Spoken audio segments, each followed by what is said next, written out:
moi j'adore me balader dans la rue avec des écouteurs sur les oreilles, ou faire même ma sieste avec des écouteurs sur les oreilles. Mais apparemment, docteur Kierzek, c'est une mauvaise idée. Bonjour. Bah c'est sale, bonjour. C'est sale les écouteurs. Alors là, je vous ai mis des filaires. Moi, j'aime bien avec les fils. Mais c'est la même chose avec les intra-auriculaires sans fil. Hein. C'est pareil avec les Bluetooth. Mais en fait, c'est un peu sale. Et alors, c'est pas nouveau. Il y a pas mal d'études. J'ai repris un peu la littérature. Il y a pas mal d'études. Et c'est un article de la BBC qui montre que ces écouteurs-là, qu'on utilise tout le temps, on les utilise pour écouter des vidéos, pour téléphoner, pour écouter de la musique. Alors qu'ils soient avec fil ou sans fil, mais on les met dans le conduit auditif, dans l'oreille. Et en fait, c'est très sale. Il y a des études qui sont assez marrantes. Quand vous prenez, vous prenez l'avion et vous avez des écouteurs. Et pendant 1 heure, vous avez ces écouteurs. Et les chercheurs ont fait le test. Ils ont regardé le nombre de bactéries 1 heure avant et 1 heure après.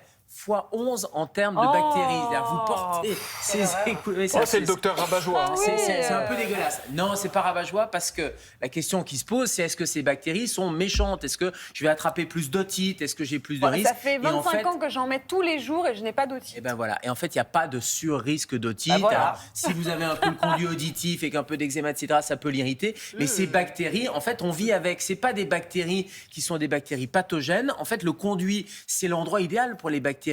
Il fait sombre, c'est humide, il y a des peaux mortes, donc il y a de quoi manger dans vos oreilles. Et donc, vous avez Le cette petit déjeuner contamination. vous est offert par le docteur Kierzek. Vous avez cette contamination sur les écouteurs. Le seul message quand même, c'est le nettoyer vos écouteurs de temps en temps, ça fait pas de mal. Et 2, il faut éviter de les prêter quand même, parce que vos bactéries à vous, elles sont à vous. Et les bactéries de Maud, c'est pas les bactéries de Gérald. Donc il faut éviter de prêter ces écouteurs. Voilà, c'était la minute petit déjeuner. Bon, après cet instant crado, quand même, le vrai risque des écouteurs, ce qu'on nous dit tout le temps, c'est que ça rend sourd, en fait. Il est là, exactement. Le vrai risque, il est sur la perte auditive. Et ça, la perte auditive, elle est prouvée et malheureusement de plus en plus prouvée. Alors, il y a des petits trucs. Hein. L'idée, c'est de limiter le volume. Alors, on dit qu'il faut limiter le volume à 60% du volume de la capacité maximale. Ah ouais. Or, on le fait très peu. Là, ce matin, en venant, j'avais baissé justement à 60%. Bah, c'est vrai qu'on a du mal. On a du mal Vous écoutiez quoi à entendre. J'écoutais Télématin. Très bien. J'écoutais les 4V.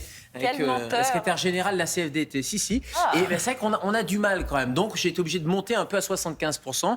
Mais l'idée, c'est de pouvoir contrôler le volume de ces écouteurs. Et d'ailleurs, on a une sécurité des écouteurs quand vous regardez dans votre téléphone, que ce soit Apple ou que ce soit une autre marque. Vous avez d'abord l'historique. Est-ce que vous avez dépassé les seuils? Et puis, vous pouvez diminuer les sons forts. Vous pouvez cocher dessus. Et puis, vous pouvez régler le niveau 60, 75 décibels. 75 décibels, vous voyez, c'est le niveau sonore d'un aspirateur quand même que vous avez en plein dans les oreilles. Et le risque, c'est la perte auditive. Le risque, ce sont les acouphènes, vous savez, ces petits bourdonnements, ces petits sifflements dans les oreilles. Et puis, c'est des vraies lésions de l'oreille interne avec ce qu'on appelle la presbyacousie. Vous savez, il y a la presbytie pour les yeux, on voit mal avec l'âge. Ben, la presbyacousie, ça atteint même les ados, avec des ados qui prennent en permanence le casque. Ils ont une baisse de l'audition parce qu'ils ont une baisse des petites cellules ciliées. Et malheureusement, ça ne repousse pas. Il ne faut pas trop s'isoler du bruit extérieur. Ah, ça, c'est le deuxième risque, Marie, vous avez raison, c'est la sécurité.